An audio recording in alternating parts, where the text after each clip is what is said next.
तो बेटा आप चैप्टर का नाम लिख लो। हम लोग पढ़ रहे थे D and F block element, तो आप यहाँ पे लिखो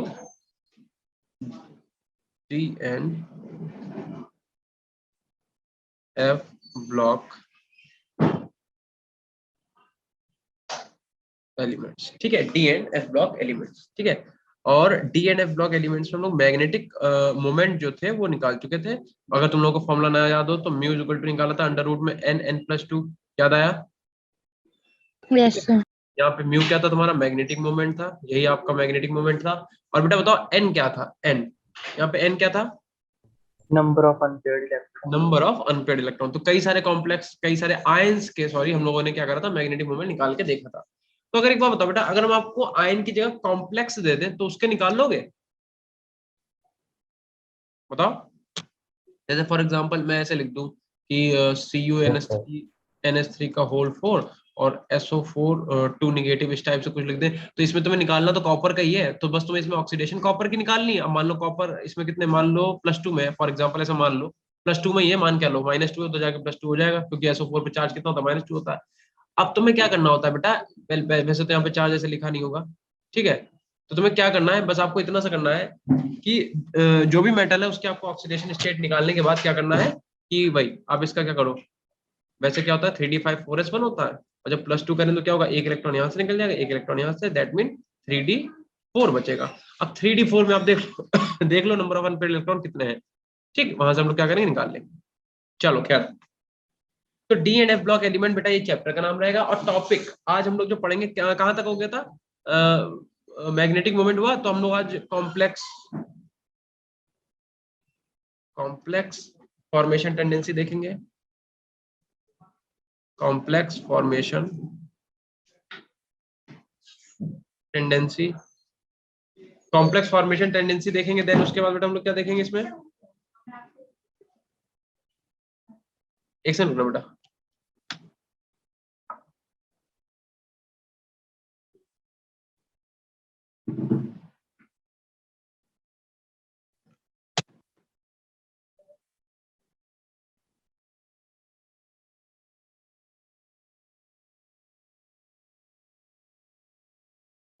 ठीक है, तो कॉम्प्लेक्स फॉर्मेशन टेंडेंसी के बाद बेटा हम लोग कंपाउंड्स पढ़ेंगे। ठीक है, कंपाउंड्स की फिजिकल एंड केमिकल प्रॉपर्टीज। कोशिश करेंगे कि आज हम लोग K M N O four complete कर लें, एंड आज हम लोग K2Cr2O7 इन दोनों को तो एटलीस्ट पढ़ ही लें। ठीक है, हम ट्राई पूरा करेंगे, होगा नहीं होगा देखा जाएगा। चलो, तो आप लोग भी क्या करो बेटा, चैप्टर का नाम डाल लो। ठीक है, और complex formation tendency KMnO4 and K2Cr2O7 ये अपने टॉपिक रहेंगे, इन्हें हम लोग कंपाउंड्स को एक एक करके पढ़ेंगे। ठीक है, तो फर्स्ट हेडिंग आप डाल दो कॉम्प्लेक्स फॉर्मेशन टेंडेंसी।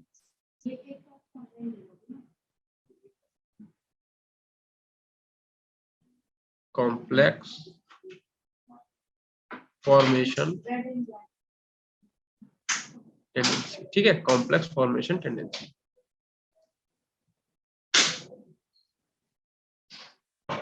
अब बताओ बेटा, कॉम्प्लेक्स फॉर्मेशन टेंडेंसी क्यों होगी, मतलब डी ब्लॉक के एलिमेंट। पहले तो मुझे ये बात बताओ, कॉम्प्लेक्स क्या होता है, कंपाउंड क्या होता है, एक बार हम बता चुके हैं, फिर से बताओ एक बार। कैसे पहचानोगे कौन सा कंपाउंड है कौन सा कॉम्प्लेक्स है? दोनों सेम होते हैं या फिर डिफरेंट होते हैं? बताओ बेटा। हाईएस्ट ऑक्सीडेशन स्टेट वाले कॉम्प्लेक्स होते हैं। हाइयर ऑक्सीडेशन स्टेट वाले कॉम्प्लेक्स होते हैं, हाँ काइंड ऑफ कह सकते हो, ये भी बात सही है। अच्छा एक बार बताओ बेटा, V2O5 ये कॉम्प्लेक्स है कि कंपाउंड है? बताओ बेटा, V2O5 क्या है, कॉम्प्लेक्स है कि कंपाउंड है? इसकी वेनेडियम की ऑक्सीडेशन स्टेट बहुत ज्यादा है यहाँ पे, उसके बाद भी ये कंपाउंड ही है। ठीक है, तो ऐसे याद ना रख के आप इतना याद रखो, कोई भी एलिमेंट या फिर कह दो, हाँ कोई भी एलिमेंट ही कह दो, जितनी उसकी वैलेंसी है अगर उतने बॉन्ड बना रहा है तब तो वो बेटा कंपाउंड का कहा जाएगा। ठीक है, और जैसे ही क्या करेगा, जितनी इसकी वैलेंसी है उससे ज्यादा बॉन्ड बना ले, या फिर ये अपनी मैक्सिमम कोवैलेंसी में आ जाए, तो इसे हम लोग बेटा कॉम्प्लेक्स बोलते हैं। दैट्स इट, खत्म बात। ठीक है, जो आपका अमोनिया वो एक कंपाउंड है, वेरेस अमोनियम आयन जो आपका वो एक कॉम्प्लेक्स है। ठीक है, या फिर आप बोल सकते हो कि भैया जहां पे कोऑर्डिनेट बॉन्ड बनते हैं वहां पे हम लोग उसे क्या बोलते हैं, उसे हम लोग बोलते हैं कॉम्प्लेक्स। ठीक है, आपको पढ़ी रखा आपने क्या होता है कॉम्प्लेक्स क्या नहीं होता है। ठीक है, चलो भाई, तो कॉम्प्लेक्स फॉर्मेशन टेंडेंसी में आप लोग लिखो डी ब्लॉक एलिमेंट्स। आप क्या लिखोगे इसमें, लिखो D block elements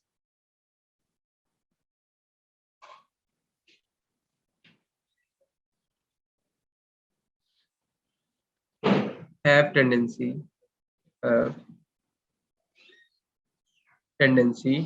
to form large number of complexes। ठीक है, जो आपके डी ब्लॉक एलिमेंट्स होते हैं उनके पास टेंडेंसी होती है to form large number of complexes. ऐसा क्यों होता है बेटा? एक तो ड्यू टू स्मॉल साइज, एक तो इनका बेटा जो साइज कम होता है उसकी वजह से, दूसरा जो इनके पास हाई आयनिक चार्ज होता है जिसे आप लोग ऑक्सीडेशन स्टेट बोलते हो, वो हाई आयनिक चार्ज। एंड और थर्ड सबसे इंपॉर्टेंट बात क्या होगी बेटा, बता सकता है कोई? Availability of D orbital.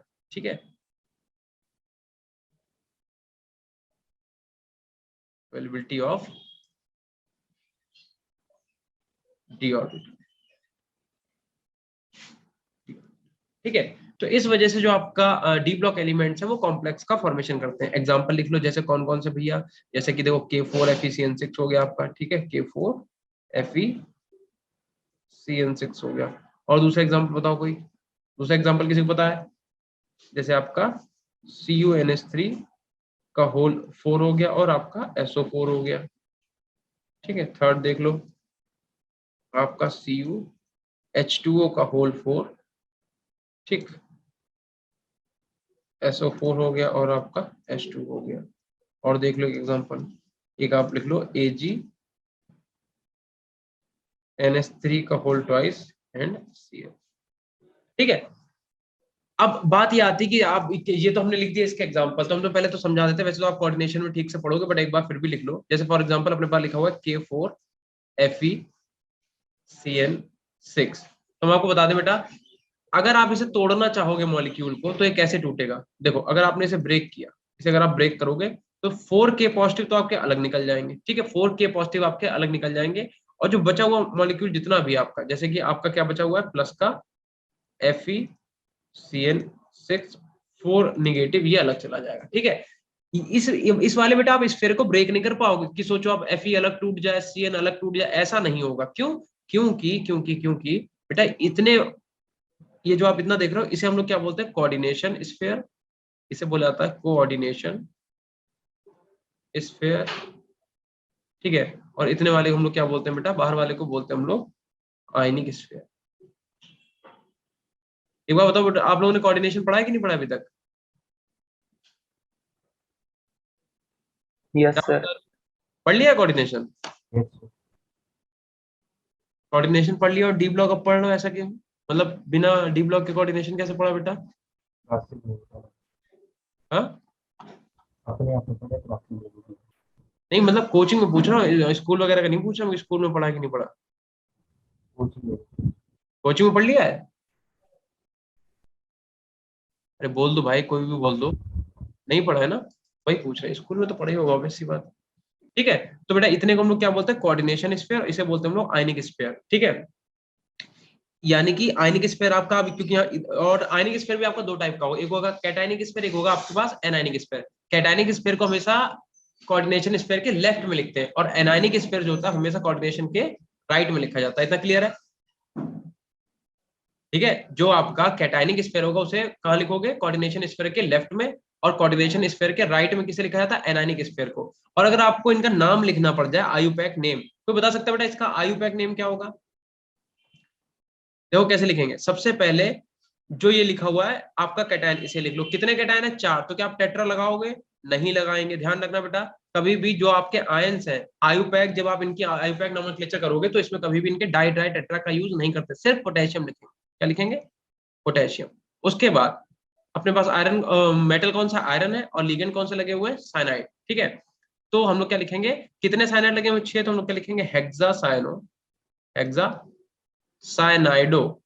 ठीक है, क्योंकि जब भी आप लिगेंड्स लिखते हो तो आइड को आइडो में कन्वर्ट कर देते हैं। ठीक है, ये आपको हम अभी सिखा नहीं रहे हैं, ठीक है, हम इसका जस्ट नाम लिख के दिखा रहे हैं, क्योंकि कोऑर्डिनेशन में ये डी ब्लॉक का थोड़े ना है, हम बस जस्ट एक आपको इसका नाम बताना चाह रहे हैं किस टाइप से लिखा जाता है। तो पोटेशियम हेक्सासाइनाइडो, और फिर आयरन को हम लोग क्या बोलते हैं, क्योंकि इधर वाला ऑलरेडी अपने पास क्या है, कैटायन है, तो ये बचा हुआ क्या होगा, एनायन होगा। और जब भी आपका कोऑर्डिनेशन स्फीयर एनायनिक होगा तब भी आपको मेटल जो होता है उसमें हम लोग 8 लगा देते हैं। ठीक है, तो हम लोग आयरन ना बोल के क्या बोलेंगे, फेरेट बोलेंगे। फेरेट, और फेरेट के बाद इसकी जितनी भी ऑक्सीडेशन स्टेट है उसे हम लोग यहाँ पे रोमन नंबर लिख देंगे। तो 4 में से 2 गया कितना, 6 में से 2 गया कितना बचा, 2। तो ये इस तरीके से बेटा इनका नाम लिखा जाता है, ठीक है। हालांकि आपने अगर स्कूल वगैरह में पढ़ा होगा तो आपको पता ही होगा, और नहीं तो अभी के लिए तो आप इतना समझ लो और नोट कर लो फटाफट जल्दी से। इतना नोट करिए जल्दी से बेटा सब लोग।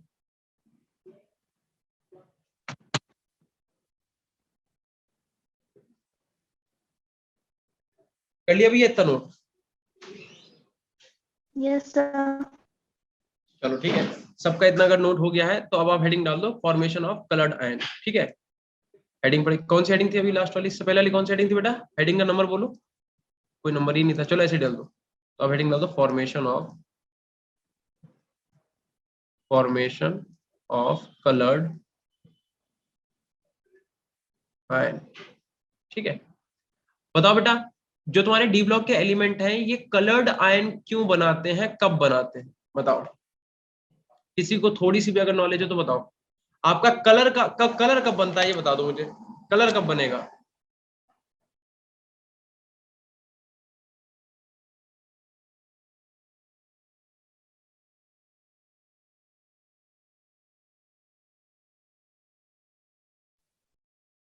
बेटा पता है किसी को कलर कब बनेगा? देखो मेरी बात when सुनो, electron get excited। बिल्कुल सही। देखो फॉर मान लो किसी भी शेल में इलेक्ट्रॉन अपना आराम से बैठा हुआ है, ठीक है, लेकिन हमने क्या करा, इसे भैया एनर्जी दे दी।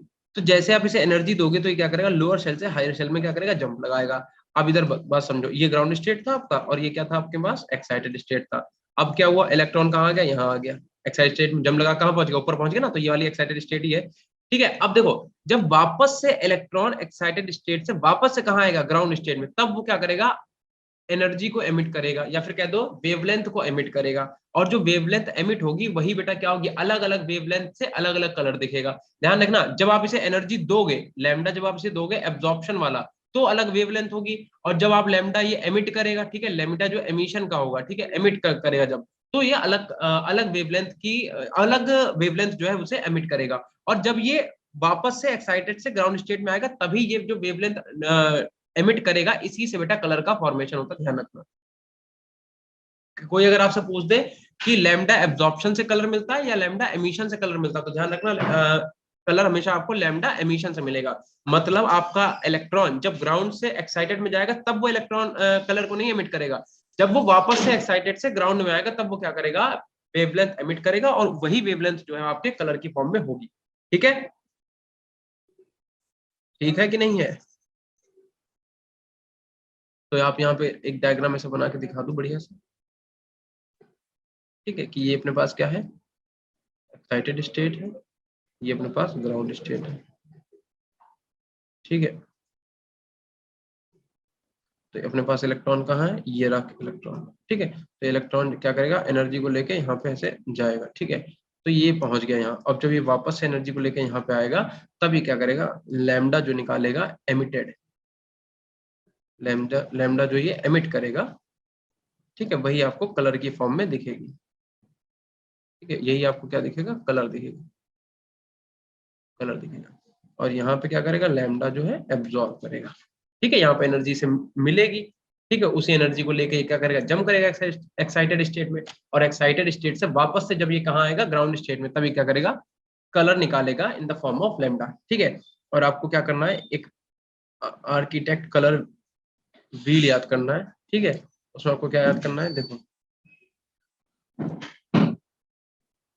ठीक है, ऐसे याद कर लो बेटा, ठीक है। कैसे याद करोगे, वी बी, अलग कलर्स कर देते हैं, ये वी हो गया, ये बी हो गया, ये जी हो गया, ये वाई हो गया, ये ओ हो गया, और ये आर हो गया, विबग्योर, ठीक है। इसका मतलब ये कि अगर अगर बेटा इसने क्या करा, इलेक्ट्रॉन ने वॉयलेट कलर को एब्जॉर्ब किया, ठीक है, अगर इसने एब्जॉर्ब कौन सी वेवलेंथ को किया, वॉयलेट कलर की जो वेवलेंथ होगी, अगर इसने उसे एब्जॉर्ब किया तो आपको दिखेगा कैसे, बताओ। अगर वॉयलेट को एब्जॉर्ब करे कैसा दिखेगा, तो आपको ये येलो कलर का दिखेगा, समझे। ये क्या हो जाएगा, अगर ये लैम्डा एब्जॉर्ब है तो ये क्या हो जाएगा, ये लैम्डा ई हो जाएगा, मतलब एमिटेड, ठीक है। तो समझो मेरी बात, अगर तुम्हें क्वेश्चन में दे दिया जाए, ठीक है, कि कोई इलेक्ट्रॉन है, कोई भी आपका इलेक्ट्रॉन है, और वो क्या कर रहा है, लैम्डा एब्जॉर्ब कर रहा है किसका, वॉयलेट कलर का, मतलब जो लैम्डा एब्जॉर्ब कर रहा है वो किसका कर रहा है, वॉयलेट कलर का कर रहा है, वॉयलेट कलर का कर रहा है। तो बताओ आपको कलर किस टाइप का दिखेगा, तो हमने क्या बोला, एब्जॉर्ब जो करता है वो थोड़ी ना कलर दिखाता है, उसका अपोजिट वाला का मतलब समझते हो, जब वो वापस से एक्साइटेड से ग्राउंड में आएगा तो इसका मतलब इसका अपोजिट देख लो कौन सा है, वी के अपोजिट में कौन सा है, वाई है ना, तो ये क्या हो गया, येलो कलर का तुम्हें दिखेगा। अगर इलेक्ट्रॉन ने वेवलेंथ एब्जॉर्ब की वॉयलेट की, दिखेगा कैसा, बताओ ना, बोलते नहीं भाई, येलो, येलो दिखेगा। मान लो अगर इसने क्या करा, ब्लू कलर की वेवलेंथ को एब्जॉर्ब किया, तो आपको कैसा दिखेगा बेटा ये, बोलो, ऑरेंज, ऑरेंज दिखेगा। ठीक है, सिमिलरली अगर इसने रेड कलर की वेवलेंथ एब्जॉर्ब की तो आपको ग्रीन कलर का दिखेगा। ठीक है, या फिर कभी कभी ऐसा भी होता है कि अगर मान लो जो आपका इलेक्ट्रॉन है उसने ब्लू और ग्रीन दोनों की वेवलेंथ एब्जॉर्ब की, तो आपको कैसा दिखेगा, रेड ऑरेंज कलर का दिखेगा। अगर इसने वॉयलेट और ब्लू कलर की वेवलेंथ को एब्जॉर्ब किया तो आपको येलो ग्रीन दिखेगा, कहते हैं ना येलोइश ग्रीन, तो वो इसी टाइप से कलर बनते हैं। आई बात समझ में, क्या बोला मैंने, यस सर, ठीक है। यानी कि ऐसे लिख लो, इधर लिख लो इलेक्ट्रॉन, इधर लिख लो वेवलेंथ, इधर लिख लो कलर, या फिर ऐसे कर लो वेवलेंथ एब्जॉर्ब। ठीक है, यहाँ पे लिख लो वेवलेंथ एमिटेड। ठीक है, यहाँ पे लिख लो कलर, या वेवलेंथ एमिटेड और कलर तो एक ही होगा ना, तो इसे एक ही कॉलम में कर लेते हैं, यहाँ पे लिख लो कलर। ठीक है, अब मान लो इलेक्ट्रॉन ने क्या करा, वेवलेंथ एब्जॉर्ब कौन से कलर की, फॉर एग्जांपल इसने क्या करा, वॉयलेट कलर की, वॉयलेट की, तो वेवलेंथ एमिट कौन सी करेगा, ये येलो कलर की करेगा। ठीक है, और जो आपको कलर दिखेगा वो भी कौन सा होगा, येलो होगा। अगर इसने क्या करा, रेड कलर की वेवलेंथ बेटा एब्जॉर्ब की, तो आपको दिखेगा कैसा, ये रेड का उल्टा क्या हो जाएगा, ग्रीन, रेड के सामने देख लो क्या है, ग्रीन कलर का दिखेगा। ठीक है, या फिर अगर इसने क्या करा, ब्लू कलर को इसने क्या करा, ब्लू कलर को अगर इसने एब्जॉर्ब किया तो आपको कैसा दिखेगा, ये ऑरेंज कलर का दिखेगा। ऑरेंज, बात समझ में आ गई बेटा। यस सर, और एक चीज और भी है, एक चीज यहाँ पे लिख लो, मान लो अगर इसने क्या करा बेटा, अगर इसने रेड वॉयलेट, अगर इसने रेड वॉयलेट दोनों कलर को क्या करा, एब्जॉर्ब किया, तो आपको दिखेगा कैसा, ये येलो ग्रीन कलर का दिखेगा, येलो ग्रीन कलर का, येलो एंड ग्रीन कलर का। इतना नोट करिए बेटा।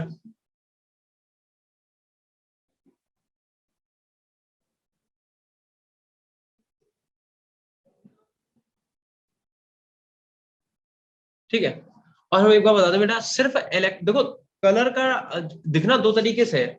एक तो आपका इलेक्ट्रॉन हो गया, ठीक है, कि अगर अनपेड इलेक्ट्रॉन है किसी भी कॉम्प्लेक्स के पास, अगर नंबर ऑफ अनपेड इलेक्ट्रॉन है तो भैया वो क्या करेगा, इलेक्ट्रॉन को लोअर शेल से हायर शेल में भेजेगा, ठीक है, एनर्जी देके। तो एक तो वहां पे कलर हो जाएगा, उसे बोलते हैं क्या, उसे हम लोग क्या बोलते हैं बताओ बेटा, डीडी ट्रांजिशन बोलते हैं, उसे हम लोग क्या बोलते हैं, डीडी ट्रांजिशन, डीडी ट्रांजिशन।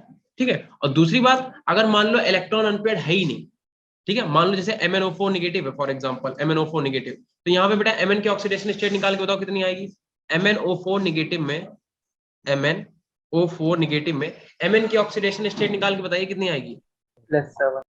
+7 आएगी।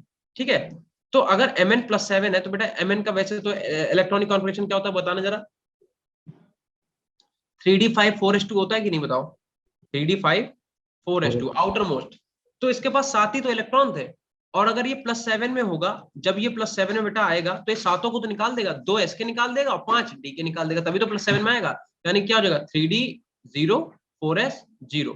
तो अब बताओ क्या इसके पास कोई भी नंबर ऑफ अनपेड इलेक्ट्रॉन है, क्या Mn के पास कोई भी नंबर ऑफ अनपेड इलेक्ट्रॉन आपको दिख रहा है Mn +7 के पास, नहीं दिख रहा ना, बट फिर भी बेटा ये कलर शो करता है, फिर भी क्या करता है, ये फिर भी कलर शो करता है।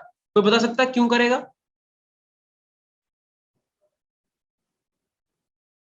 यार तुम लोग बेटा पेपर जो देने जा रहे हो उस पेपर बारे में एक बार पढ़ तो लो यार, बहुत इंपॉर्टेंट है भैया, ऐसी बातें करो, इतने हलवा हलवा क्वेश्चन तो नहीं पूछे जाएंगे। मैं पूछ रहा हूँ कि आपके पास जब इलेक्ट्रॉन है ही नहीं, हमने वैसे क्या बताया कि आपको कलर कब दिखेगा, जब इलेक्ट्रॉन आपका ग्राउंड स्टेट से कहाँ चला जाए, एक्साइटेड स्टेट में, और जब वो एक्साइटेड से वापस से कहाँ आ जाएगा, आएगा ग्राउंड में, तब वो क्या करेगा, लैम्डा एमिट करेगा, और वही लैम्डा आपको कलर की फॉर्म में दिखेगा, दिखेगा कि नहीं, कितना क्लियर है। अब हम कह रहे हैं कि मान लो कोई ऐसा आपके पास मेटल है जिसके पास इलेक्ट्रॉन है ही नहीं, उसके पास कोई अनपेड इलेक्ट्रॉन नहीं है, तो तब भी वो कलर दे रहा है, तो क्यों दे रहा होगा, पता है किसी को, स्कूल वगैरह में कहीं भी या धोखे धड़ाड़ी में कहीं पढ़ लिया हो तो, पता है किसी को बेटा, देखो ऐसा होता है LMCT की वजह से, ठीक है। LMCT किसी को पता है? हम तुम लोगों को पहले तो एक बार बता दें, 2021 में बेटा जो पेपर हुआ था आपका, उसमें 2 क्वेश्चन आए थे इससे, DNF ब्लॉक से। DNF ब्लॉक से इसका मतलब कितने नंबर का? 8 नंबर का है। 4-4 नंबर के 2 क्वेश्चन आए थे। तो अगर तुम ये पेपर छोड़ के जाने के चक्कर में हो कि ये वाला पेपर छोड़ देंगे और ऐसे पेपर दे देंगे, तो सोच लो कितना इंपॉर्टेंट है। 8 नंबर कवर कर रहा है बेटा। LMCT का मतलब होता है ligand to metal charge transfer. Ligand से मेटल की तरफ चार्ज ट्रांसफर। जब लिगेंड के पास extra lone pair of electron हो या फिर उसके पास नेगेटिव चार्ज हो, ठीक है, तो ये क्या करता है, ये मेटल को बेटा चार्ज का ट्रांसफर कर देता है। ठीक है। मेटल के पास जो वैकेंट ऑर्बिटल होता है, देखो डी में 0, S0, तो S तो हटाई दो, डी देख लो, डी खाली पड़ा है ना। तो अगर डी खाली पड़ा है तो ये क्या करेगा, अपने इलेक्ट्रॉन को लिगेंड क्या करेगा, मेटल के वैकेंट ऑर्बिटल में, वैकेंट डी ऑर्बिटल में दे देगा। और इसी चार्ज ट्रांसफर की वजह से क्या होता है, कलर शो होता है। समझे? तो कलर दो ही तरीके से होगा, या तो DD ट्रांजिशन की वजह से होगा, या तो किसकी वजह से होगा, LMCT की वजह से, ligand to metal charge transfer. एक MLCT भी होता है, metal to ligand charge transfer. ठीक है। तो खैर, तो ये भी आगे की चीजें होंगी, पहले तो इतना ही तुम लोग नोट करो। करो बेटा जल्दी से नोट इतना सब लोग।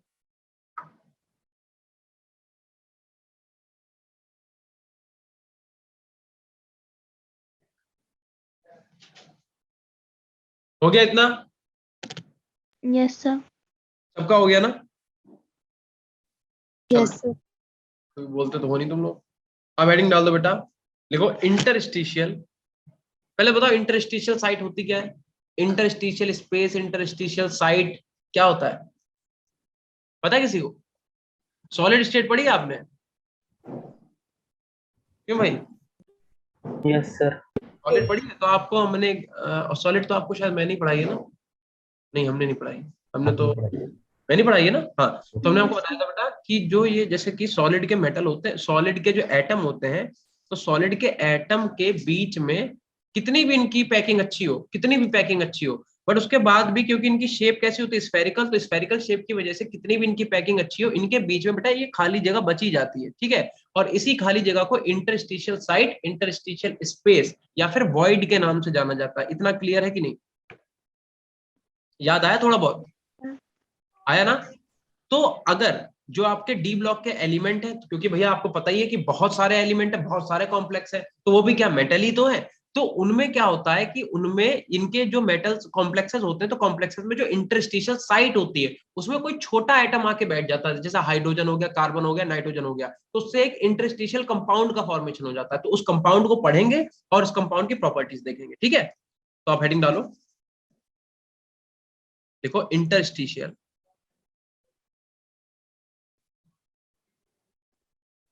कंपाउंड, ठीक है, इंटरस्टिशियल कंपाउंड फॉर्मेशन। ठीक, इसे अंडरलाइन कर लो अच्छे से। इंटरस्टिशियल कंपाउंड फॉर्मेशन, इसमें आप लिखो, देखो इंटरस्टिशियल कंपाउंड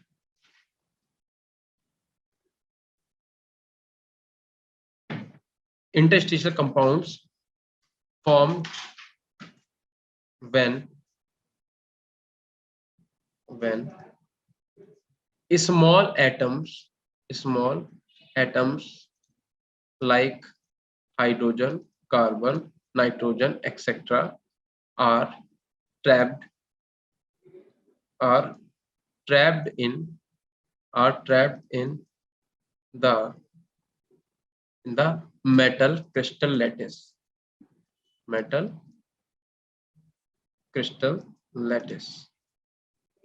ठीक है। वही चीज अभी हमने जो बताई कि जो डी ब्लॉक के मेटल होते हैं, इनके मेटल लैटिस के बीच में जो स्पेस होता है, जिन्हें हम लोग इंटरस्टिशियल साइट बोलते हैं, उसमें कोई भी छोटा एटम लाइक हाइड्रोजन का, कार्बन का, नाइट्रोजन का आके बैठ जाए, तो उसी को हम लोग क्या बोलते हैं, उसे हम लोग इंटरस्टिशियल कंपाउंड के नाम से जानते हैं। ठीक है। एग्जाम्पल लिख लो बेटा, कौन कौन से होते हैं। देखो जनरली क्या है, एक तो आपके पास TiC है। TiC मतलब Ti क्या है, टाइटेनियम, और C है कार्बन। ठीक है। दूसरा अपने पास है TiH1.7। ठीक है। और अपने पास Fe3C है, ETC। ठीक है। ETC कौन सा मेटल है बेटा, बता दो, पेपर देने जा रहे हो, इतना नहीं पता? ठीक। हाँ, अब बात करते हैं इनकी प्रॉपर्टीज की, तो आप हेडिंग डाल दो यहाँ पे प्रॉपर्टीज।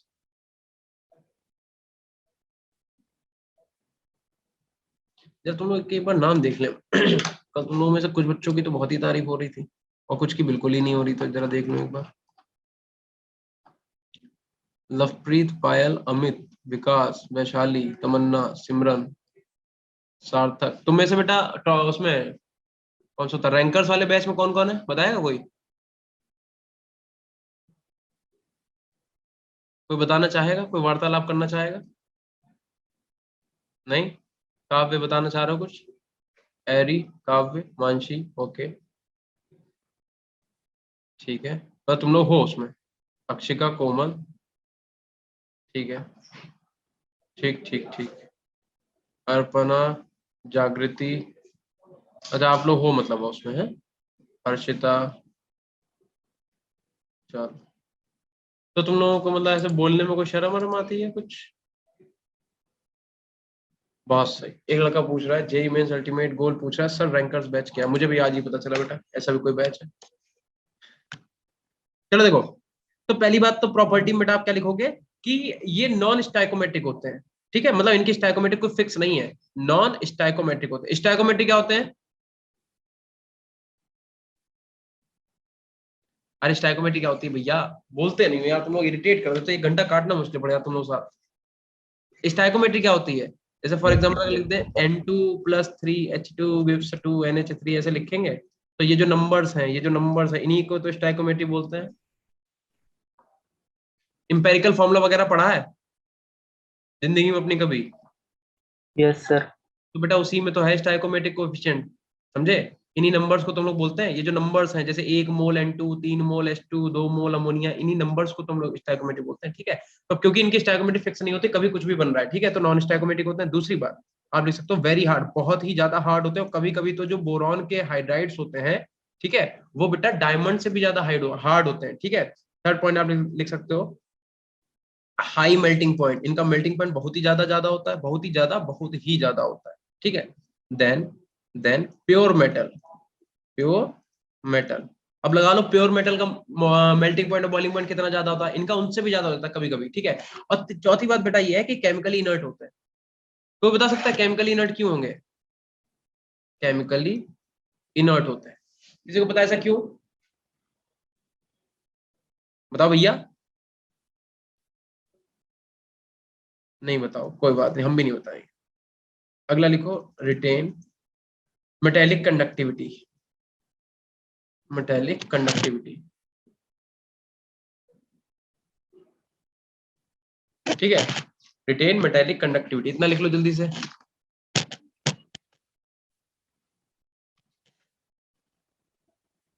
Done sir. केमिकल, अच्छा पूछोगे नहीं कि केमिकल इनर्ट क्यों होते हैं, बस हो गया बता दिया। तो नोट्स चाहिए क्या खाली तुम लोगों को? तो हम नोट्स अपलोड कर दें, बताओ अगर ऐसा हो तो। नो। केमिकल इनर्ट बेटा इसलिए होते हैं कि तुम खुद ही सोच के देखो, जब ये मॉलिक्यूल ऐसा था लाइक, ठीक है, और इसके बीच में थोड़ा सा गैप था, उस गैप को भी बेटा आपने फिल कर दिया, किसके through? Hydrogen, carbon and nitrogen से, या फिर ऐसे ही और भी छोटे छोटे एटम से। तो अब इसके पास कुछ जगह ही नहीं बची, रिएक्ट कहां से करेगा भैया, रिएक्ट ही नहीं कर पाता है, ठीक है, इसलिए ऐसा है। इतना नोट करिए जल्दी से, इतना नोट करो बेटा जल्दी से, बहुत तेजी में, फुर्ती में एकदम। हो जाए तो बताना। Done sir. हो गया? अब आप हेडिंग डालो कैटालिटिक प्रॉपर्टी। नेक्स्ट हेडिंग पड़ेगी कैटालिटिक, बस ये लास्ट हेडिंग है, लास्ट के बाद एक और होगी, ठीक है। और उसके बाद हम लोग क्या करेंगे, उसके बाद हम लोग कुछ तो कर ही लेंगे, मतलब कुछ का कंपाउंड पढ़ेंगे, जैसे KMnO4 हो गया आपका, K2Cr2O7 हो गया, ठीक है। तो आप हेडिंग डाल दो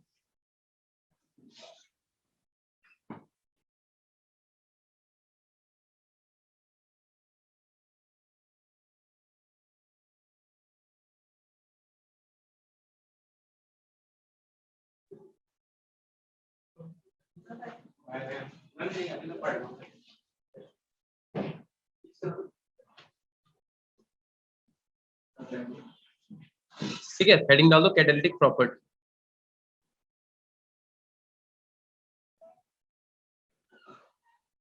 कैटालिटिक प्रॉपर्टी, कैटालिटिक प्रॉपर्टी में बेटा क्या लिखोगे, इसमें लिख लो आप लोग, लिखो मैनिंग ऑफ द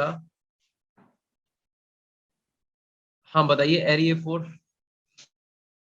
एरी भाई बताएं क्या कहना चाह रहे हैं आप? हाँ बेटा सर एक क्वेश्चन है पूछिए। सर, अगर फिनोल हो और बेंजीन के ऊपर CH आपकी आवाज बेटा बहुत धीमी आ रही, थोड़ा तेज बोलो प्लीज, क्या कह रहे हो? सर क्या लिख सकता हूँ? टाइप कर दो आप, आपकी आवाज बहुत धीमी आ रही है। एरी,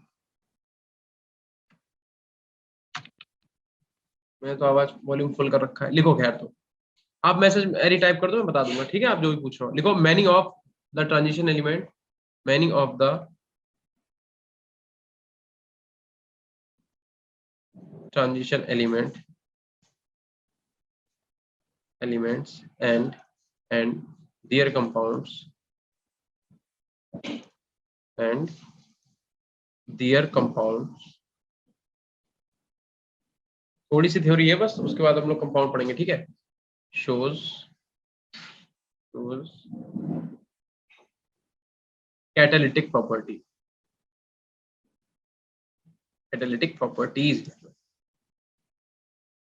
and are used as catalyst।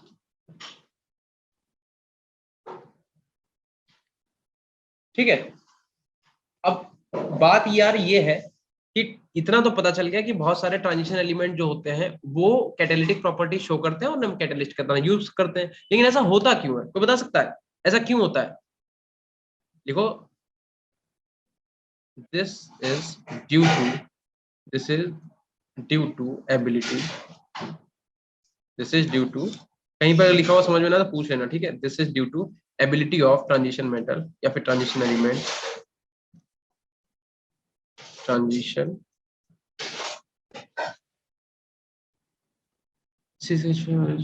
both are phenol or not, क्या कह रहा है? C6H5OH C6H5CH2OH both are phenols or not? नहीं, बिल्कुल नहीं बेटा। देखो, फिनॉल तो इतने को ही बोलते हैं हम लोग, ठीक है? अगर आप इसके ऊपर CH2 लगा दोगे, ठीक है, क्या लिखा है? C6H5CH2OH, मतलब आप यही तो कहना चाह रहे हो? अगर आप इसके ऊपर CH2 लगा दो तो अब ये फिनॉल थोड़ा ना बचा, ठीक है? अब ये फिनॉल नहीं रह गया।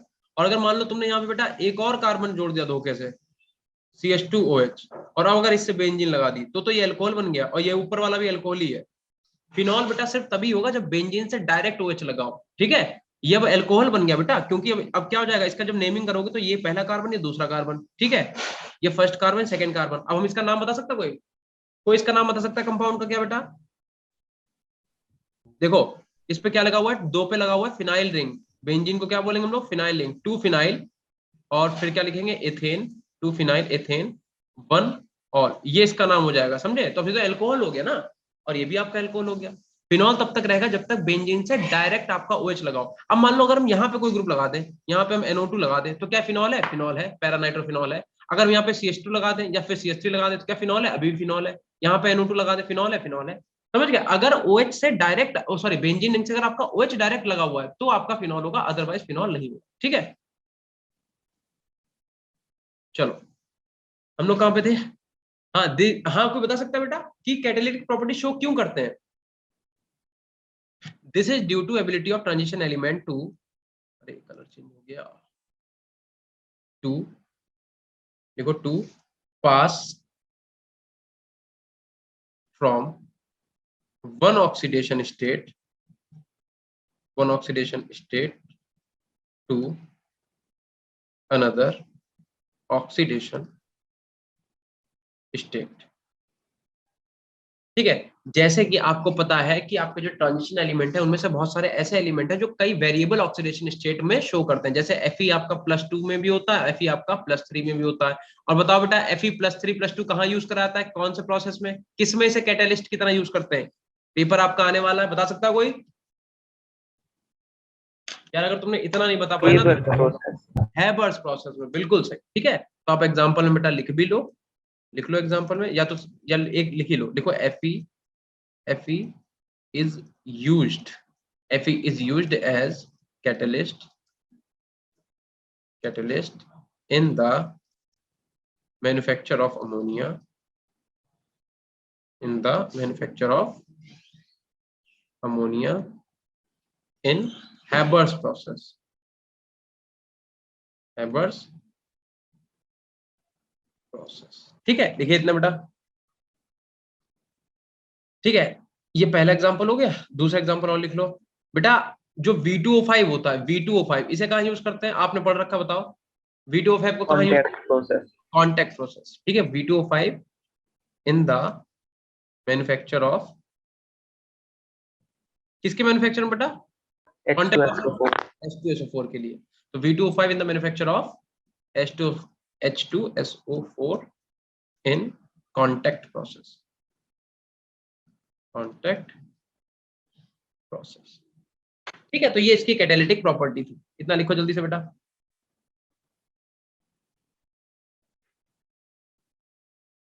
इतना लिखिए जल्दी से, ठीक है। नोट करो इतना, एक पॉइंट और लिख लो। निकल को भी बेटा यूज करा जाता है, निकल को यूज करा जाता है इन हाइड्रोजनेशन, इन हाइड्रोजन। और बहुत सारे कैटलिस्ट है, सब नहीं लिखने, बस 2-3 एग्जांपल याद रखो, फिंगर टिप्स पर है तुम्हारे, इन हाइड्रोजनेशन, ठीक है। इतना लिखो बेटा। कैटालिटिक प्रॉपर्टी के बाद बेटा हेडिंग डाल देना एलॉय फॉर्मेशन, एलॉय फॉर्मेशन, बस ये लास्ट हेडिंग है। इसके बाद कोई भी थ्योरी तुम्हें इस चैप्टर में नहीं लिखनी है, ठीक है। अब सीधे सीधे रिएक्शंस है, और जहां से आपके क्वेश्चन बनेंगे वो करें, ठीक है। एलॉय फॉर्मेशन, पहले तो मुझे बेटा ये बताओ एलॉय क्या होता है। अगर हम यहाँ पे एक हेडिंग डाल दें छोटी सी, एलॉय, बताओ। अरे यार एलाउ क्यों लिख दिया मैंने, blend of metals. ठीक है। एलॉय है, एलाउ नहीं, भैया ठीक कर लो, उसे भी ठीक करो, उधर भी। तुम लोग भी बोलते नहीं हो, तुम लोगों का तो बिहेवियर ऐसा है, जो हो रहा होने तो देखी जाएगी। एलॉय, ठीक है। हाँ तो बता दो बेटा एलॉय क्या होता है, क्या बता रहे थे बेटा, आप बताइए फिर से। Blend of metals. आवाज ही नहीं आती भैया। Mixture Blend of of two metals. Metals, common, ठीक है। तो ध्यान रखना बेटा, एलॉय आपका, एलॉय क्या होता है, alloy is homogeneous solid solution, solid solution of या फिर of solution in which atoms are randomly distributed,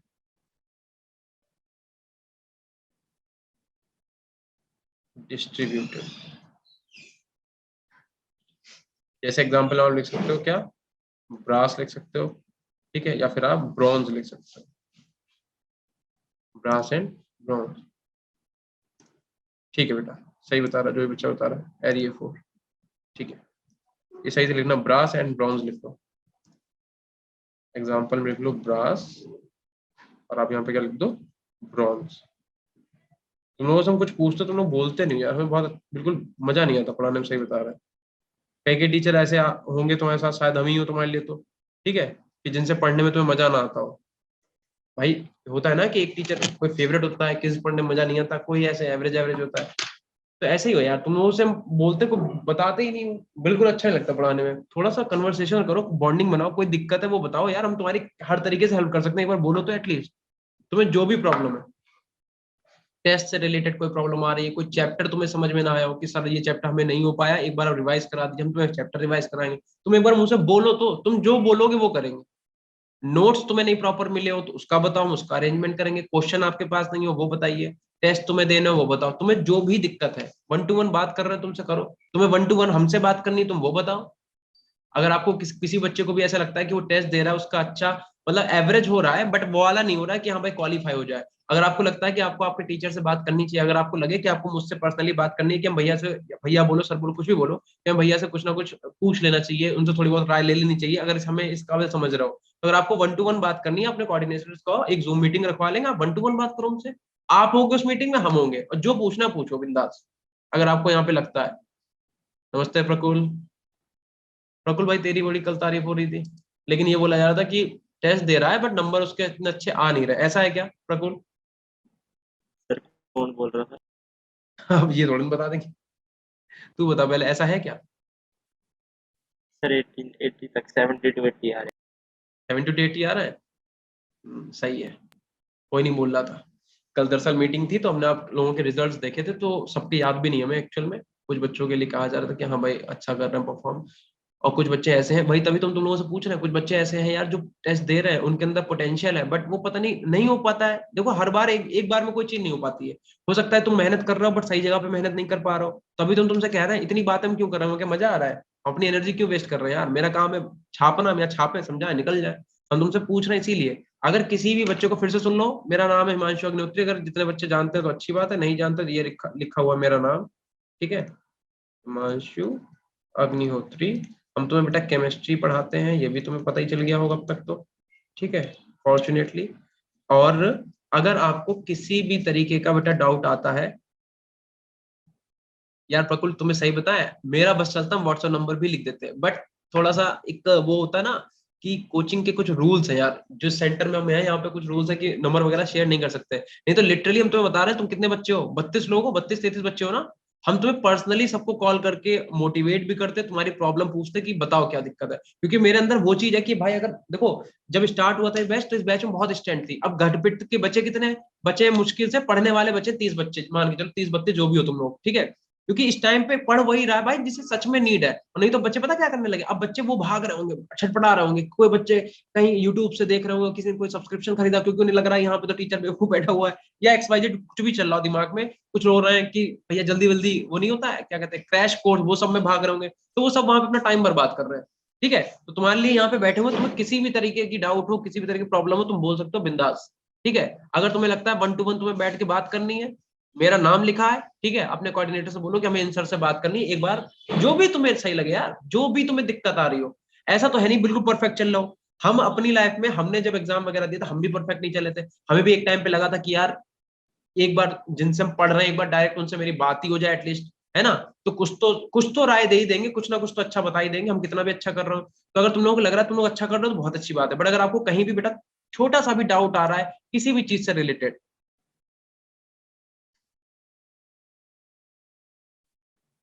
अच्छा ठीक है, तो हमारी बात सुन लो, हम क्या कह रहे हैं, तुम लोगों को छोटे से छोटा डाउट हो, बड़े से बड़ा डाउट हो, कोई भी दिक्कत हो, कैसी भी प्रॉब्लम आ रही हो कि सर हम टेस्ट तो दे रहे हैं बट हमारे नंबर अच्छे नहीं आ रहे, या तुम्हें कोई भी ऐसा चैप्टर लगता हो कि सर एक बार अगर आप ये रिवाइज करा दें चैप्टर तो हमारा काम बन जाएगा, तो हमें बता दो, चाहे वो कोई भी चैप्टर हो, इनऑर्गेनिक का, ऑर्गेनिक का, फिजिकल का, कोई भी चैप्टर हो, आप हमें बिंदास बोल सकते हो। या फिर अगर आपको लगता है कि आपके चैप्टर तो सारे हो गए, अब सर ऐसा कर दीजिए कि इस चैप्टर के आप हमें क्वेश्चन करा दीजिए, क्योंकि क्या क्या होता है कई कई बार कि जैसे तुमने चैप्टर पढ़ा, तुम उसके क्वेश्चन लगाने बैठे, तो तुमसे क्वेश्चन नहीं लगेंगे, बट जब तुम किसी टीचर को सॉल्व करते देख लोगे कि अच्छा सर इस क्वेश्चन को इस तरीके से लगा रहे हैं, तो तुम्हारे माइंड में आ जाएगा हाँ भाई इस चैप्टर के क्वेश्चन इस तरीके से लगाने हैं। तो तुम्हें किसी भी तरीके की दिक्कत है, तुम बिंदास अपने कोऑर्डिनेटर से बोल सकते हो कि भैया ये वाले सर जो हैं या ये वाली जो मैम है, इनसे हमें बात करनी है, आप मेरी एक मीटिंग करा दीजिए, आपको पर्सनली 1-to-1 मीटिंग करा दी जाएगी, आप लोगों के ऊपर ज्यादा ध्यान है हम लोगों का, समझे कि नहीं समझे, या सुन रहा हो अंधाधुंध बस खाली ऐसे, चलो चलो आगे बढ़ो, ऐसा कर रहे हो क्या, नो सर। ठीक है। यार अभी तुम लोग देखो, तुम्हें को पता है, तुम लोग बेटा जिस एज में हो ना, जितनी एनर्जी तुम्हारे पास अभी है, जिंदगी में कभी इतनी एनर्जी नहीं आएगी, ये बात मानो चाहे ना मानो, तुम लोगों के अंदर इतनी एनर्जी अभी कि तुम चाहो तो, कहते नहीं गांव की एक कहावत है कि हम चाहे तो इतनी एनर्जी में कुआं खोद दें। कुआं खोदना कोई छोटा काम नहीं है, कुआं जानते हो क्या होता है, गांव वगैरह में कुएं होते हैं, तो तुम्हारे अंदर इतनी एनर्जी है कि तुम चाहो तो पूरा कुआं खोद सकते हो अकेले, ठीक है, और एक्चुअल भी यही है। तो समझो कि क्या कहना चाह रहा है, ये पेपर तुम्हारे लिए कितना इंपॉर्टेंट है तुम्हें पता है बेटा। समझ लो अगर आईआईटी वगैरह, रुड़की वगैरह, या फिर जो भी टॉप आईआईटी के 11 कॉलेज है ना, वहां से अगर तुम कहीं कर लेगा बीटेक वगैरह, तो तुम सोच के देखो बेटा, 1 करोड़ 2 करोड़ ऐसे पैकेजेस होते हैं, सोच के देखो क्या करोगे, 1 करोड़ का 2 करोड़ का क्या करोगे यार,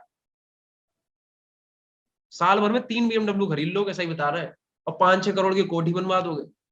तो एक एम अपना रखो, और दिक्कत बोलो क्या है तुम्हें, क्या दिक्कत आ रही, किसी भी तरीके, कोई चैप्टर हो, किसी चैप्टर के क्वेश्चन प्रैक्टिस करने हो, कोई चैप्टर ना समझ में आया हो, 1-to-1 कोई सजेशन लेना हो, कुछ भी करना हो, बताओ बिंदास, ठीक है।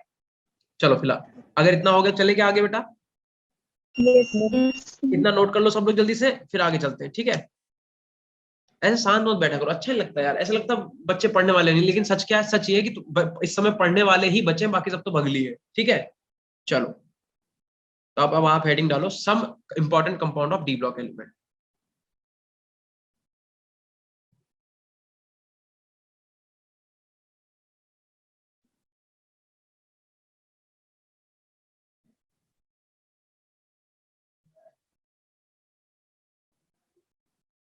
ठीक है, डी ब्लॉक के कुछ इंपॉर्टेंट कंपाउंड्स को पढ़ेंगे, उनकी केमिकल एंड फिजिकल प्रॉपर्टीज देखेंगे।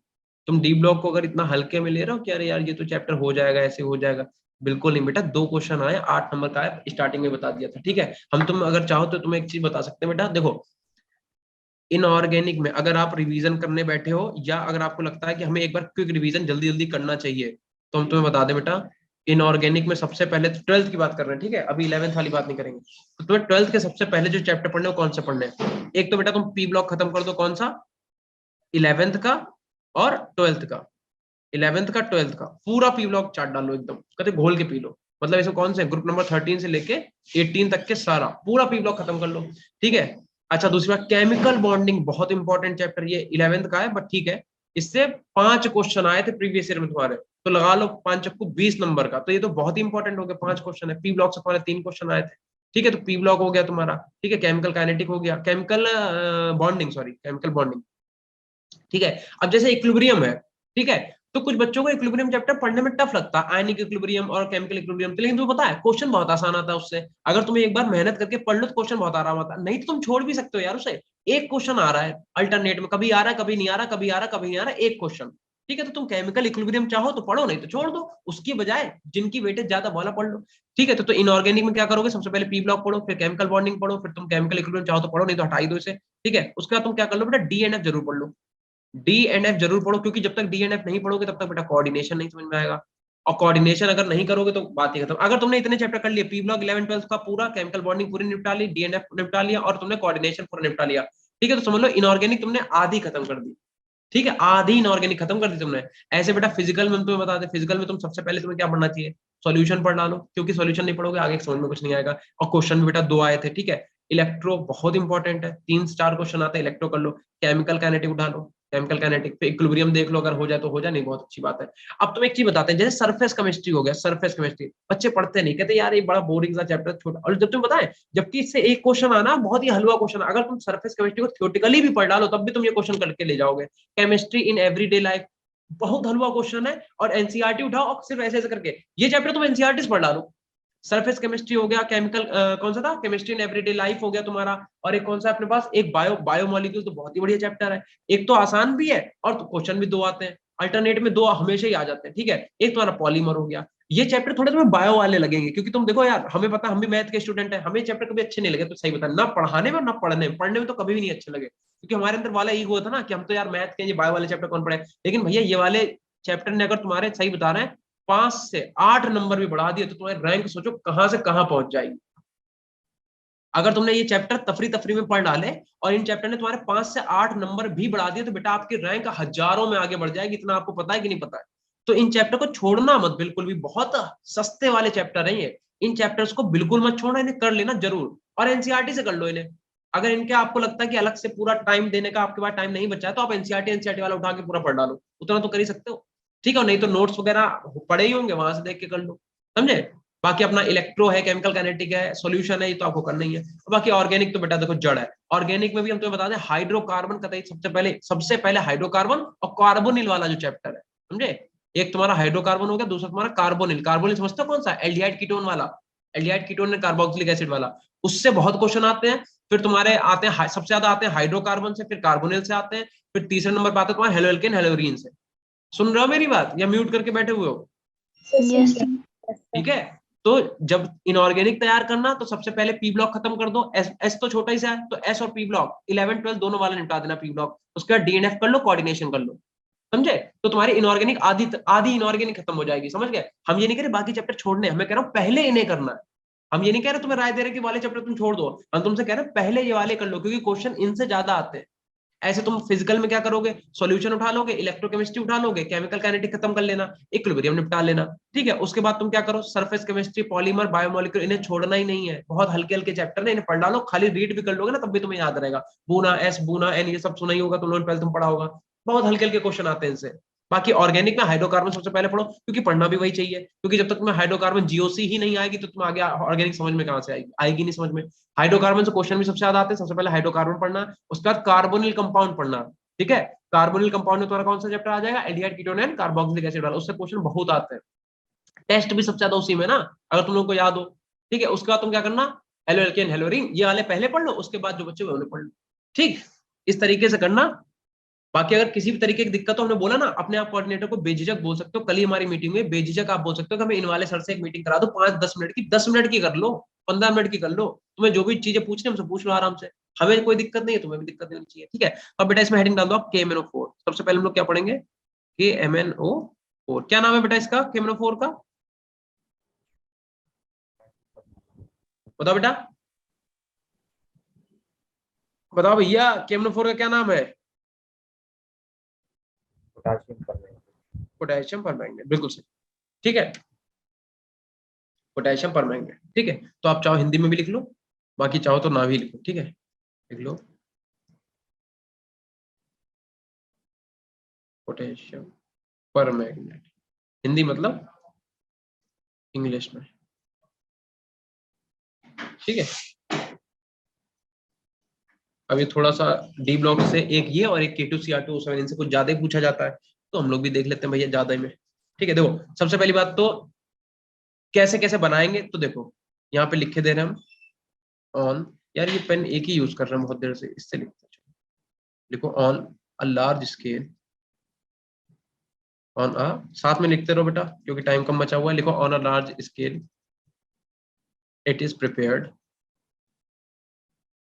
it is prepared from pyrolusite, pyro PYRO lucite। pyrolusite बेटा पता है क्या होता है? और और होती है pyrolusite। और किस चीज की और होती है pyrolusite बेटा? pyrolusite किस चीज की और होती है, बताओ भैया? MnO2, MN। ठीक है, तो हम लोग क्या करते हैं, लार्ज स्केल पे हम लोग पायरोलुसाइड ओर का यूज करके हम लोग KMnO4 को बनाते हैं। ठीक है, तो इसमें लिखो आगे, लिखो it involves following two steps.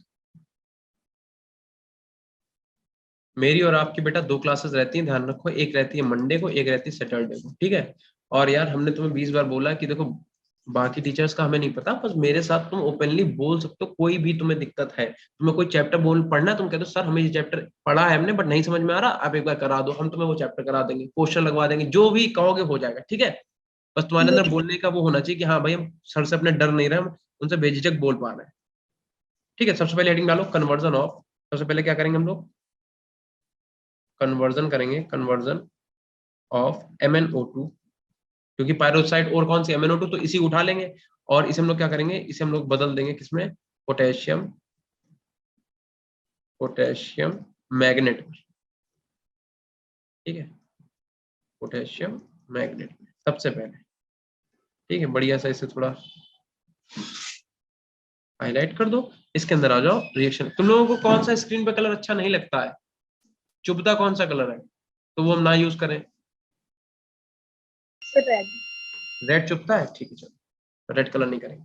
ठीक है, तो हम लोग क्या करेंगे, सबसे पहले कन्वर्जन करेंगे किसका, MnO2 का, किसमें, पोटेशियम परमैंगनेट में। क्या करेंगे हम लोग बेटा लिखेंगे, या थ्योरी लिखो या लिख ही लो, चलो लिखो, लिखो the powdered ore is fused with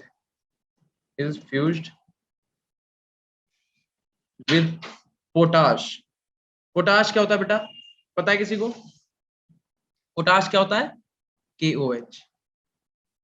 ठीक है, हम लोग क्या करते हैं, जो पाउडर्ड ओर है किसकी, MnO2 की। ठीक है, देखो यार थोड़ी सी राइटिंग इधर उधर हो जाएगी तो सही कर लेना। ठीक है, कहीं पर अगर कोई चीज समझ में आए या फिर पूछ भी सकते हो कि सर ये क्या लिखा हुआ है, क्योंकि तुम लोग जिस हिसाब से चुप रहे हो तो हमें डर लगता है कि कुछ गलत भी है तो तुम लिख लोगे, बोलोगे नहीं। ठीक है, the powdered ore is fused with potash. Potash का मतलब पोटेशियम हाइड्रोक्साइड। ठीक है, या फिर और हम क्या लिख सकते हैं, और हम लोग पोटेशियम कार्बोनेट भी लिख सकते हैं। ठीक है, या फिर हम क्या लिख सकते हैं, K2CO3 in presence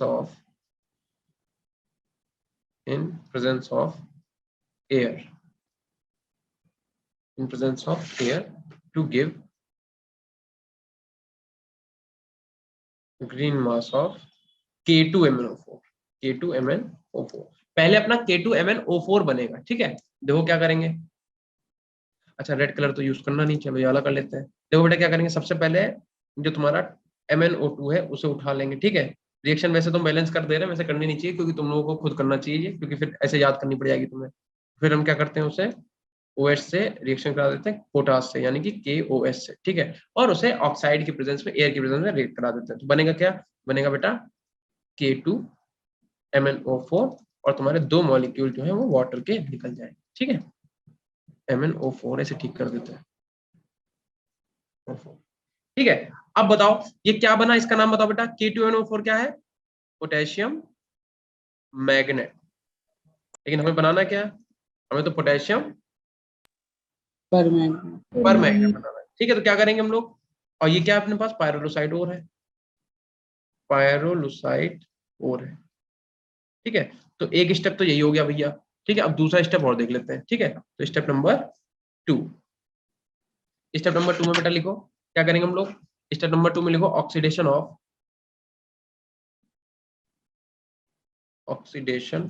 of K2MnO4, K2MnO4 to KMnO4। तो इसका बेटा ऑक्सीडेशन 2 तरीके से करा सकते हैं, ठीक है। दोनों रिएक्शन हम यहाँ लिख देंगे, पता चले बाद में हमारे सर आपने वाली लिखी थी और बुक में तो वाली लिखी थी, ठीक है। तो ऐसा नहीं होना चाहिए, ठीक है। देखो एक तुम क्या कर सकते हैं, हम सीधे क्या करें, K2MnO4 को उठाएं बेटा, K2MnO4 को हम लोग उठा लें और उसकी रिएक्शन करा दें सीधे ओजोन से, ठीक है। ओजोन से हम क्या करा दें, उसका ऑक्सीडेशन करा दें in the presence of water. एक तो ये रिएक्शन हो जाएगी, और दूसरा आप क्या कर सकते हो बेटा, कि आपके पास जो K2MnO4 है, K2MnO4 इसकी रिएक्शन आप सीधे Cl2 से करा दो, ठीक है। तो क्या होगा, देखो ऊपर वाले में प्रोडक्ट क्या बनेगा बताओ बेटा। देखो यहाँ पे बनेगा 2KMnO4 प्लस का 2KOH बनेगा, और प्लस यहाँ पे आपका O2 जो है वो निकल जाएगा। यहाँ क्या बनेगा आपके पास, 2KMnO4 बनेगा प्लस का 2KCl बनेगा, ठीक है। तो दोनों दोनों से किसी से भी आप ऑक्सीडेशन करा सकते हो, या इससे या फिर इस वाली से, ठीक है। दोनों ही ऑक्सीडेशन वाली रिएक्शन है, ये नहीं होना चाहिए कि ये कहां से आ गया वो कहां से आ गया, ठीक है। बढ़िया बढ़िया साफ साफ इतना नोट कर लो। देखो ये थ्योरी बेटा इसलिए लिख दी है कि तुम्हें पढ़ने में थोड़ी आसानी हो, नहीं तो तुम्हें ऐसा लगता है यार रिएक्शन रिएक्शन कितनी याद करेंगे, है ना। तो इसलिए थ्योरी लिख दी है, नोट्स भी तुम्हारे अच्छे हो जाएंगे। नहीं तो हम थ्योरी लिखते नहीं जनरली, क्योंकि हमें थ्योरी लिखने में खुद ही मजा नहीं आता, क्योंकि एज अ स्टूडेंट हमें पढ़ने में नहीं अच्छा लगता, तो लिखेंगे क्यों। Yes. हो गया बेटा सबका, Yes, sir. Yes, sir. ठीक है। चलो अभी तो टाइम है ना, चलो आ जाओ नेक्स्ट पेज पे आ जाओ भैया। अब आप बेटा हेडिंग डाल दो प्रॉपर्टीज, ठीक है। हेडिंग डालिए प्रॉपर्टीज, ऐसा करें, इससे हेडिंग डाल देते हैं।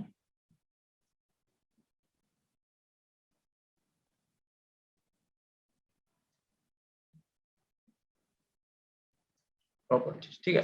प्रॉपर्टीज में बेटा पहला पॉइंट लिखो आप लोग, लिखो it is a dark violet, it is a dark violet crystalline solid, crystalline solid, या फिर आप इसे ऑलमोस्ट ब्लैक बोल सकते हो, ठीक है। ऑलमोस्ट ब्लैक कलर का होता है, या ऐसे लिखा रहने दो, पूछा ही जाता है कलर, ठीक है।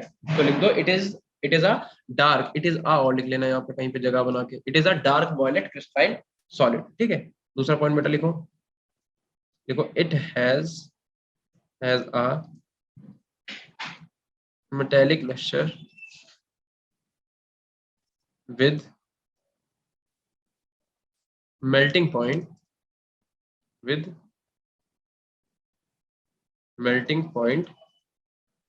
कितना 523 केल्विन, 523 केल्विन, इतना लिखो जल्दी से बेटा।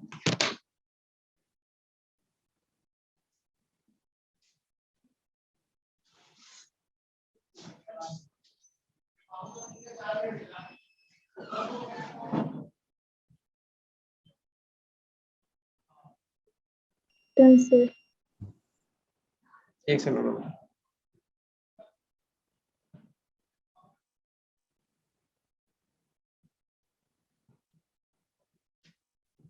क्या लिखा, it has a metallic luster with melting point ध्यान रखना 523 केल्विन होता है। और एक लास्ट पॉइंट उसमें और लिख लो, लिखो it is fairly soluble in in water, ठीक है, ठीक है। और जब पानी में मिलाओगे तो ये आपको क्या करेगा, giving a purple solution, purple solution, ठीक है।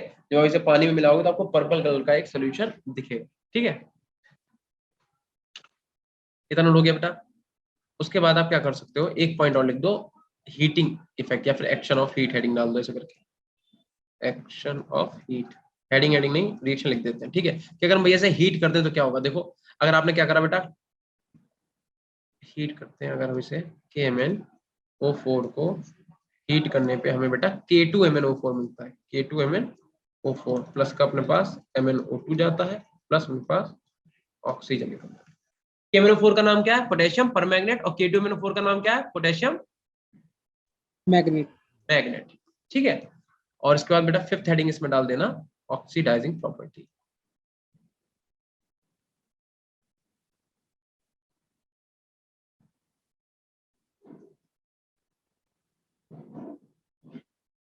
ठीक है।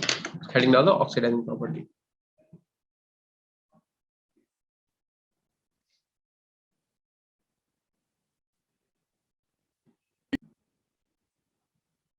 Done sir. हो गया, या ऑक्सीडाइजिंग प्रॉपर्टी से पहले ऑक्सीडाइजिंग प्रॉपर्टी हेडिंग डाली है क्या, अरे ओए, क्या हो गया, माइक म्यूट रख, जब कहते तो बोलते नहीं हो, और जब चलो खैर छोटे छोटे बच्चों उसे हटा देना बेटा। देखो हम लोगों ने एक अभी रिएक्शन लिखी थी ना, इसकी जो हीटिंग इफेक्ट वाली रिएक्शन थी, एक चीज और ध्यान रख लो, ये वाली जो भी रिएक्शन लिखी है हीटिंग एक्शन ऑफ हीट वाला, कि हम लोग KMnO4 को अगर हीट करेंगे तो अपने पास K2MnO4 मिल जाएगा। और ध्यान रखना बेटा ये किस इसका कलर होता है, ग्रीन, ग्रीन, ठीक है। और ये अपने पास कैसा होता है, ये अपना डीप पर्पल कलर का होता है, पर्पल कलर का होता है, और MnO2 आपका ब्राउन कलर का होता है, ठीक है। तो इसमें एक चीज थोड़ा सा ऐड कर लेते हैं, ठीक है। इनकी स्ट्रक्चर बेटा और देख लो जरा, क्योंकि अभी हम जो आपको स्टार्टिंग में बात बता रहे थे वो यहीं से पूछी जाएगी। अगर आपसे KMnO4, पहले तो एक बार बताओ KMnO4 में बेटा ऑक्सीडेशन स्टेट निकाल के बताओ, Mn की कितनी है, KMnO4 में ऑक्सीडेशन +7, ठीक है। और K2MnO4 में बताओ कितनी है बेटा, यहाँ तो +7 है, K2MnO4 में Mn कितनी है, +6, ठीक है। अब एक चीज देखना, अब तुमने स्ट्रक्चर ये इतना कर लिया, अब जरा थोड़ा दिमाग लगाओ बेटा, पहले तो स्ट्रक्चर देख लो। जब आप बेटा इसकी MnO4 की सिर्फ एनायन की बना रहे हैं, ठीक है, चाहे कैटायन भी लिख लेना, कोई दिक्कत नहीं है। तो जब आप MnO4 की स्ट्रक्चर बनाओ तो कैसे लिखोगे, Mn, एक डबल बॉन्ड O यहाँ पे हो जाएगा, एक बेटा डबल बॉन्ड O इधर हो जाएगा, और एक डबल बॉन्ड O अपने पास यहाँ पे हो जाएगा, और यहाँ पे सिंगल बॉन्ड O और K पे पॉजिटिव, O पे नेगेटिव। ये स्ट्रक्चर बन जाएगी किसकी, MnO4 नेगेटिव, मतलब ये KMnO4 की, ठीक है। ये स्ट्रक्चर किसकी हो गई, KMnO4 की, ठीक।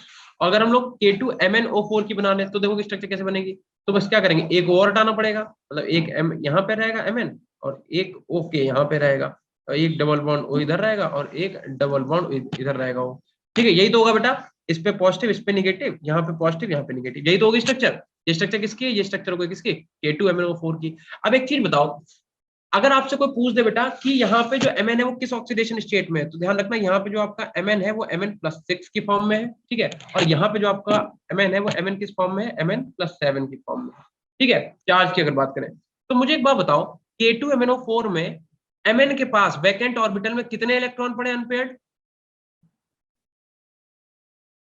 1। क्यों, क्योंकि भैया देखो Mn का कितना होता है, अभी लिखा था ना 3d5 और 4s2 ये होता है। अब जो तुम 6 इलेक्ट्रॉन निकालोगे तो 2 ये निकल गए, और कितने यहाँ से निकलेंगे, 4 यहाँ से निकल जाएंगे, तो एक ही इलेक्ट्रॉन तो बचेगा डी में, वही अनपेयर्ड इलेक्ट्रॉन होगा। तो यहाँ पे तो जो कलर आएगा वो तो डी ट्रांजिशन की वजह से आएगा, ठीक है। अभी हम रेड कलर से लिख रहे हैं, थोड़ा सा चुभेगी बट ठीक, कोई बात नहीं बेटा। इस यहाँ पे जो कलर आएगा वो किसकी वजह से आएगा, डी ट्रांजिशन की वजह से, ठीक है। मतलब क्या होगा, यहाँ पे वही जो तुम्हारा डी वाला इलेक्ट्रॉन है वो क्या करेगा, अगले उसमें क्या करेगा, अपने जंप कर जाएगा, और जंप करके जब वापस से आएगा तो कलर दे देगा, तो यहाँ पे तो आ जाएगा डी ट्रांजिशन में से इलेक्ट्रॉन। लेकिन जब यहाँ पे Mn ऑलरेडी +7 में है, तो एक चीज देखो, Mn का हमने लिखा था 3d5 4s2, और यहाँ पे Mn है किस फॉर्म में, Mn+7 तो तब आए होंगे जब 2 इलेक्ट्रॉन तुमने यहाँ से निकाले होंगे, 5 इलेक्ट्रॉन यहाँ से निकाले होंगे, तभी 5 2 7 आया होगा कि नहीं, 7 इलेक्ट्रॉन निकाले तभी तो +7 बना होगा। जब 7 इलेक्ट्रॉन निकल गए बेटा तो 3d0 4s0, तो इसके पास कोई इलेक्ट्रॉन तो है नहीं, लेकिन फिर भी बेटा ये क्या लिखा हुआ है, फिर भी लिखा हुआ है कैसा कलर देता है, ये डीप पर्पल कलर देता है। हम तुमसे यही पूछ रहे थे और ये तुमसे अल्टरनेट में कई बार क्वेश्चन पूछा गया है, ठीक है, हमारे एग्जाम में, कि केमिनोफोर जो है वो डीप पर्पल कलर का होता है, वेयर एज जबकि इसके पास कोई भी अनपेड इलेक्ट्रॉन है ही नहीं, तो ये कलर क्यों दे रहा है बताओ। स्टार्टिंग क्या बताया था मैंने, लिगेंड मेटल चार्ज ट्रांसफर। बिल्कुल सही, ये चार्ज ट्रांसफर की वजह से दे रहा है। किस कौन से चार्ज ट्रांसफर की वजह से, ligand to metal charge transfer. इधर देखो ये जो ऑक्सीजन है क्या है, इसके पास लोन पर दिख रहा है, ये इलेक्ट्रॉन दिख रहा है बेटा इसके पास, या कह दो निगेटिव चार्ज। पहले तो एक चीज समझो, पहले तो एक बात समझो, देखो बेटा, चाहे आपका निगेटिव साइन हो, चाहे आपका लोन पेयर हो, चाहे आपका सिंगल बॉन्ड हो, ये एक ही बात है। चाहे आप एक निगेटिव साइन लिखो, ठीक है, चाहे आप एक निगेटिव साइन लिखो, चाहे आप एक लोन पेयर लिखो, चाहे आप एक सिंगल बॉन्ड बनाओ, ये तीनों एक ही चीज है, ठीक है, बात समझ में आ गई। तो देखो, तो इस वाले ऑक्सीजन के पास आपको निगेटिव साइन दिख रहा है, अब जब ये निगेटिव साइन है तो क्या करेगा, इसे देगा कि नहीं देगा, एमएन को देगा कि नहीं देगा, देगा। जब देगा तो क्या होगा, लिगेंड से, वो क्या है, लिगेंड है, लिगेंड मतलब जिनके पास इलेक्ट्रॉन डेंसिटी ज्यादा होती है, तो वो क्या करेगा, अपने लिगेंड, अपने इलेक्ट्रॉन को देगा vacant orbital of Mn. Mn का वैकेंट ऑर्बिटल कौन सा है, डी। डी खाली पड़ा है कि नहीं भैया, डी पूरा खाली पड़ा है, जीरो है, इसमें एक भी इलेक्ट्रॉन नहीं है कि नहीं। तो ये क्या करेगा, आपका जो O2 है वो अपने इलेक्ट्रॉन को एमएन के वैकेंट डी ऑर्बिटल में भेजेगा, उसी चीज को बोलते हैं लिगेंड से मेटल का चार्ज ट्रांसफर। तो यहाँ पे कलर आएगा, colour is due to LMCT ligand to metal charge transfer, कहीं पे शॉर्ट फॉर्म में लिख भी लेना, क्योंकि यहाँ पे O जो है उसके पास इलेक्ट्रॉन डेंसिटी है और वो अपनी इलेक्ट्रॉन डेंसिटी को क्या करेगा, MN के वैकेंट ऑर्बिटल में देगा। और जब भी इलेक्ट्रॉन डेंसिटी मतलब इलेक्ट्रॉन जा रहा है ना वैकेंट ऑर्बिटल में, तो वो क्या करेंगे, कलर का एमिशन करेंगे, ध्यान रखना। तो तुमसे क्वेश्चन कई बार पूछा गया है कि जो अपने पास K2MnO4 है वो डीप पर्पल कलर का होता है, और जो KMnO4 जो होता है डीप पर्पल कलर का होता है, और जो K2MnO4 है वो ग्रीन कलर का होता है। तो जो K2MnO4 है वो तो भैया उसके पास एक अनपेड इलेक्ट्रॉन है, इस वजह से उसमें dd ट्रांजिशन होता है। तो या फिर तुमसे डायरेक्ट कुछ भी पूछ सकता है कि बताओ K2MnO4 में कलर किस वजह से आता है, या फिर KMnO4 में कलर किस वजह से आता है। ध्यान रखना, K2MnO4 में कलर आएगा dd ट्रांजिशन की वजह से, और KMnO4 के अंदर आएगा LMCT की वजह से। समझे कि नहीं बालको, यस सर। ठीक है, इतना नोट कर लीजिए जल्दी से बेटा। और हम फिर से एक बार याद दिला दें, ये हमने इसीलिए वो ऑक्सीडाइजिंग प्रॉपर्टी वाली हेडिंग मिटवा के फिर से स्ट्रक्चर हेडिंग डाला है। तो ये इसीलिए डाला क्योंकि ये मोस्ट इंपॉर्टेंट है, ठीक है, स्टार बना लेना, कई बार पूछा गया है कि KMnO4 डीप पर्पल कलर का होता है, वेयरएज K2MnO4 ग्रीन कलर का होता है। तो ये कलर किस वजह से आता है, ठीक है, K2MnO4 किस वजह से आता है, dd ट्रांजिशन की वजह से। मतलब भाई इलेक्ट्रॉन क्या करेगा, लोअर सेल से हायर सेल में जंप करेगा, हायर से वापस से जब लोअर में आएगा तो इलेक्ट्रॉन निकाल वो कलर निकाल दे, कोई दिक्कत नहीं। K2MnO4 में कलर आता है किसकी वजह से, डी ट्रांजिशन LMCT की वजह से बेटा। अच्छा, K2MnO4 बोल दिया मैंने, हाँ सही कह रहे हो, dd ट्रांजिशन, और KMnO4 में आएगा LMCT की वजह से, ठीक है। इतना नोट कर लो बेटा सब लोग जल्दी फटाफट, डन सर। हो गया। चलो अब आप क्या करो, केमिकल प्रॉपर्टीज हेडिंग डालो, हेडिंग डाल दो केमिकल प्रॉपर्टीज।